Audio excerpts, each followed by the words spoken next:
하나님이 저희들에게 주신 이번 주에 말씀이 있죠. 그날의 울부짖음 다시 기억하자. 다니엘 때처럼 그리고 대한민국의 6.25의 그런 위기 때 하나님은 믿음의 사람들을 통해서 기도를 하게 하셨습니다.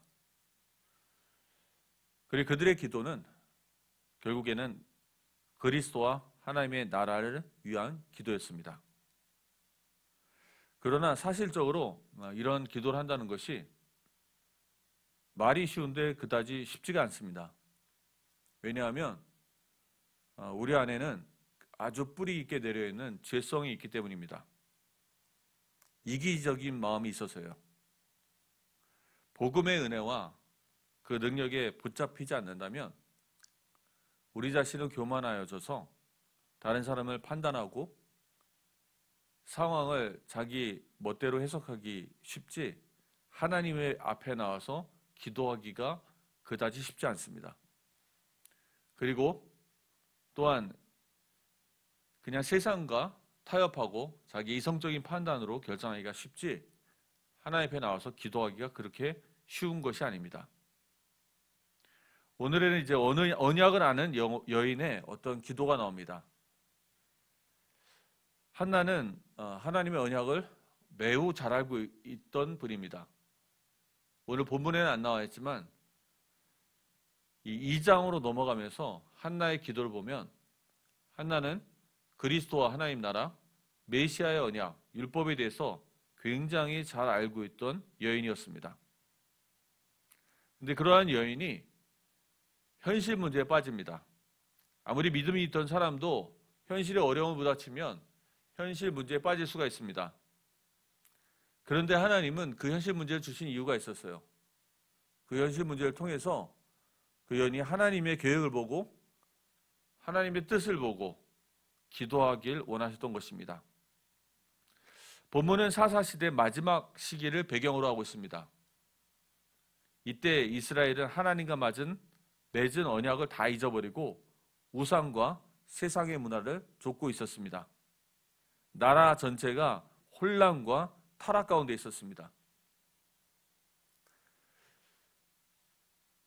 사실 3절에 나와 있는 엘리의 두 아들 홈니와 비느하스가 여호와의 제사장으로 거기에 있었더라. 이것은 단순히 배경 소개만은 아니죠. 그 속에는 뭔가 그 시대적인 배경에 대해서 저희들에게 주는 중요한 암시가 있습니다. 나라 전체가 혼란과 타락 가운데 있는데 심지어는 나라의 영적 지도자인 제사장들도 타락한 제사장들이었습니다. 하지만 그 가운데 엘가나라는 인물은 굉장히 평온한 삶을 살고 있었죠. 그는 에브라임 라마다임 소빔이라는 곳에 살고 있었지만 그 사람은 레인입니다. 이 레인이 아내를 둘을 데리고 있었어요. 그것으로 보아서 경제적으로 매우 넉넉했던 것 같습니다. 이것은 또 우리가 생각나게 하는 다른 레인이 한 사람 더 있죠. 사사기 그 마지막 부분에 나오는 첩을 든 레인입니다. 그 첩이 살해를 당하죠. 레인들이 아내를 둘을 데리고 있습니다. 참 능력이 많습니다. 당시 레인은 하나님의 법을 따르며 살아야 되죠. 하나님의 법을 잘 알고 있어야 합니다. 그런데 이런 레인조차 그 시대의 흐름을 따라 세상의 풍속을 따라 살고 있었던 것입니다.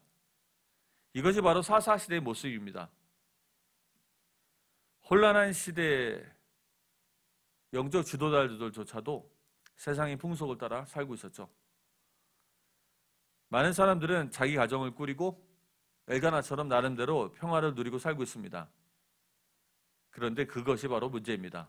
국가는 무너지고 있는데 사회는 혼탁하고 어려운데 나는 괜찮다고 생각하며 현실에 안주합니다. 사사기 21장 25절 그때 이스라엘의 왕이 없으므로 사람마다 자기 소견에 옳은 대로 행하였더라. 오늘날 우리도 마찬가지입니다.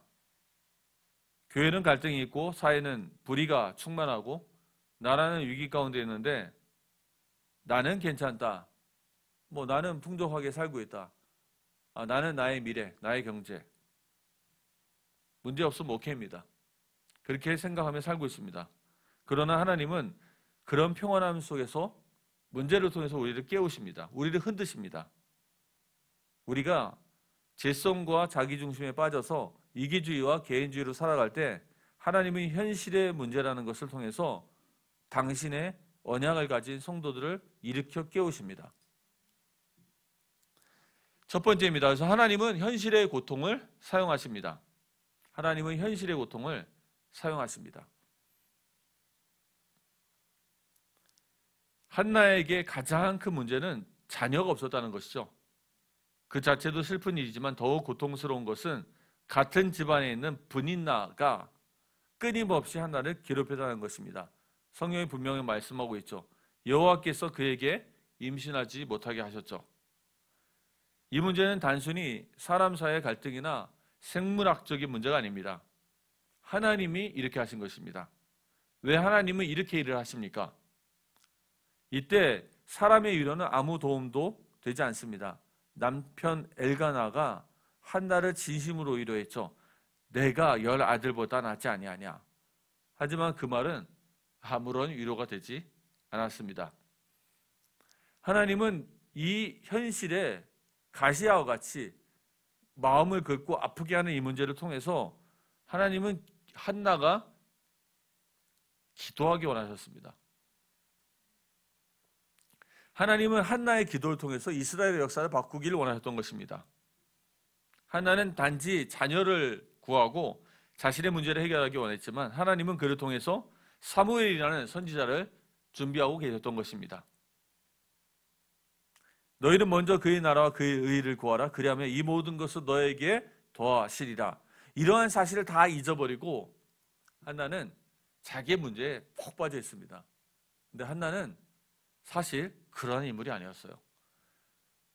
우리가 사무엘상 2장을 보면 한나는 굉장히 언약을 잘 알고 그리스도와 하나님의 나라에 대한 소망을 갖고 있었던 믿음의 사람이었습니다.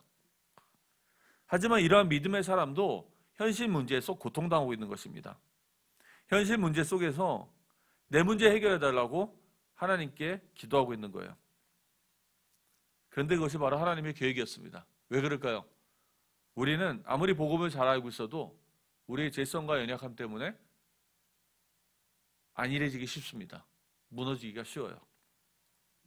하나님 우리의 작은 기도 속에서 하나님의 큰 계획을 이루시려고 준비하신 것입니다. 우리는 죄성을 가진 존재입니다.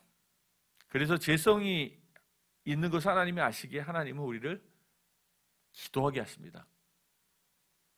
현실의 고통을 통해서 우리를 기도의 자리로 내모시는 거예요. 우리는 잘못을 깨닫는 것도 굉장히 어렵습니다. 심지어는 내 잘못을 인정하는 건 더 어렵습니다. 그래서 하나님은 현실의 문제를 통해서 우리를 절벽으로 이끄시며 우리가 위기감을 느끼게 하셔서 긴장하게 만드시고 우리를 아프게 만드셔서 기도의 자리로 이끄시는 것입니다. 억울한 일, 상처받은 일, 해결되지 않은 상황, 이것들이 바로 우리를 무릎 꿇게 만드는 것입니다. 하나님은 교만한 자를 물리치시고 겸손한 자에게 은혜를 주십니다. 한나는 처음에는 단지 자신이 억울해서 기도했지만 기도하는 중에 점점 자신의 문제를 넘어서 하나님의 숨겨진 계획, 하나님의 뜻을 보게 됩니다. 기도는 이렇듯 우리의 영적 상태를 바꿔놓습니다. 성령이 역사하시면 우리는 자신이 죄인이라는 사실을 깨닫게 됩니다. 우리의 연약함을 보게 됩니다. 문제를 탓하던 눈에서 하나님의 뜻을 구하는 눈으로 바뀝니다. 육신에 머물러서 있던 인간이 영적인 세계의 눈이 떠지는 것입니다. 사랑하는 성도 여러분들, 요즘 마음에 답답함이 있지는 않습니까? 이해받지 못하는 억울함, 풀리지 못하는 관계, 말 못할 무거움이 있습니까? 아니면 어떤 현실에 대한 위기감을 느껴서 스트레스와 압박감을 갖고 계십니까?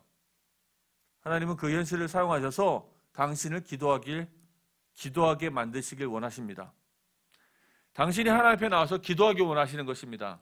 교회의 연약함과 교회 문제를 보고 우리가 말을 한다면 사실은 많은 사람이 다 알고 있는 소리 내가 더 한마디 해서 무슨 소용이 있겠습니까? 하나님은 기도하길 원하시는 것입니다. 우리가 그분께 나와서 기도하길 원하시는 거예요. 우리는 한나처럼 처음에는 내 개인 문제를 가지고 현실에 보이는 문제를 가지고 기도하기 시작합니다. 하지만 그 기도를 통해 하나님 우리의 눈을 열어서 더 큰 계획, 더 깊은 뜻을 보게 하십니다. 여기서 우리가 무너지면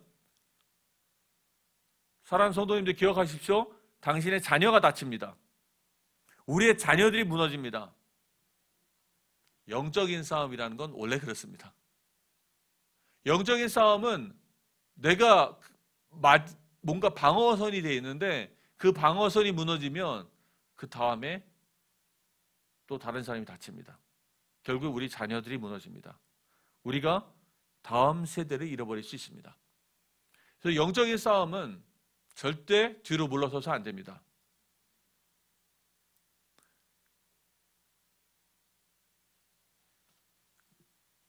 우리 자신들도 그런 것을 원하지 않죠. 그런데 어리석거나 믿음이 작은 사람들은 영적 싸움을 잘 알지 못합니다. 지금은 이 문제고 지금은 이 사람 같지만 그 다음은 다음 사람이고 다른 문제입니다. 그렇기 때문에 우리가 기도해야 하는 것입니다. 우리가 가정을 위해서 기도해야 되고 우리 자녀를 위해서 기도해야 되고 교회를 위해서 기도하고 민족과 나라를 위해서 기도해야 합니다. 우리가 무너지는 것 같고 지는 것 같지만 기도하면 결코 지지 않습니다. 하나님은 기도를 통해서 역사하십니다. 하나님은 스스로 할 수도 있으신 능력이 많으신 분이신데 그분은 자신의 자녀를 통해서 기도하는 방법을 선택하셨습니다. 인간의 도움이 필요한 것이 아니고 당신의 백성에게 복을 주시기 원하십니다. 당신의 백성이 영적으로 힘이 있고 무릎이, 팔이, 다리가 영적으로 근육이 길러지기 원하십니다.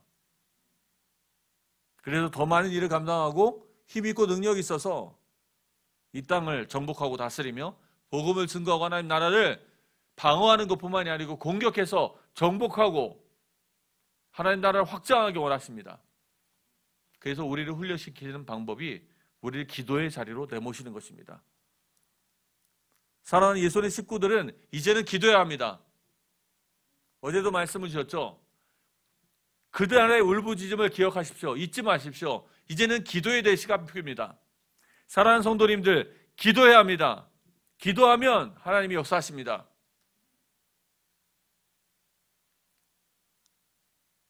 너희는 이전 일을 기억하지 말며 옛날 일을 생각하지 말라. 더 이상 과거에 매이지 마시기 바랍니다.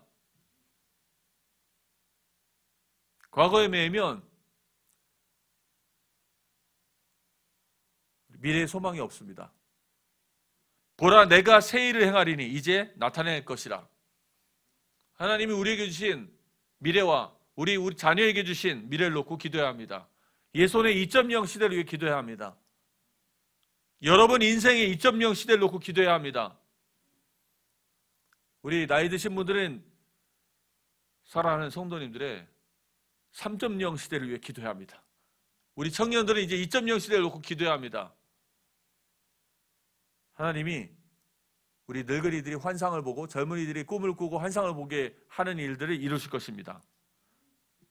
사랑하는 성도님들, 기도가 시작입니다. 기도하지 않으면 감정이 여러분을 이끕니다. 기도하지 않으면 우리의 혈기가 우리를 이끕니다. 그러나 기도하면 성령이 우리를 붙잡습니다.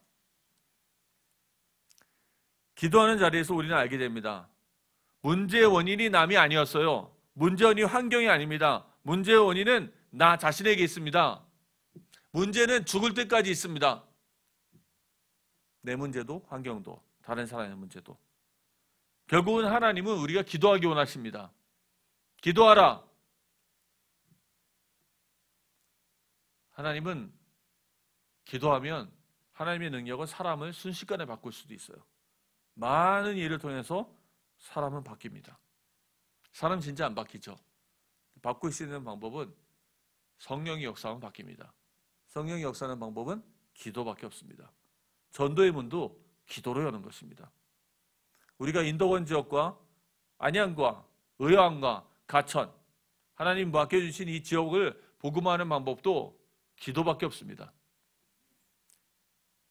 새벽을 깨우는 예손의 식구들이 되길 바랍니다. 우리 동역자들이 이렇게 있어서 같이 기도하니까 좋죠.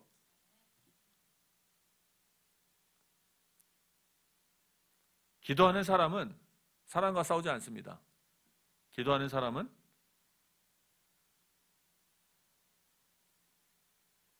환경과 싸우지도 않습니다. 기도하는 사람은 하나님의 뜻을 봅니다. 자, 이제 우리 모두가 결단해야 합니다. 나는 한나처럼 이 현실 속에서 기도로 하나님께 응답하겠습니다. 그 기도 속에서 하나님은 다시 일하시고 우리를 살리시며 다음 세대를 준비하실 것입니다. 이제는 그리스도와 하나님 나라를 위해 다시 시작할 때입니다. 하나님께서 모든 닫혀진 문들을 여실 것입니다.